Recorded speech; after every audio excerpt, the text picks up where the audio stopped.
It's the app popping up on phones everywhere, from teens to some of the biggest celebrities. Like that, baby?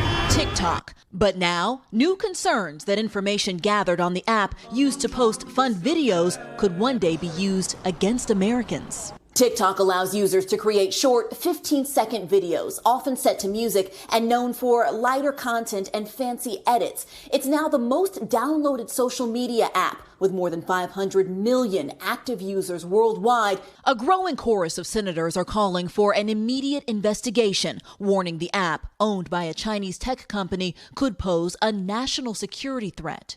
There are 110 million Americans who have information with TikTok, and the Chinese government could be grabbing every one of them. TikTok's privacy policy explicitly states that it collects data including user content and communications, location, and sensitive personal information. The Chinese government is already known for monitoring its citizens through facial recognition and censoring. TikTok says it does not censor content based on sensitivities related to China, adding it stores U.S. user data in the United States and Singapore. There are questions about, regardless of where it is stored, can it be monitored and evaluated by TikTok personnel within those countries? Fears those sharing 15 seconds of video could be sharing a lot more.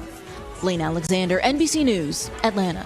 Hey, NBC News fans, thanks for checking out our YouTube channel. Subscribe by clicking on that button down here and click on any of the videos over here to watch the latest interviews, show highlights, and digital exclusives.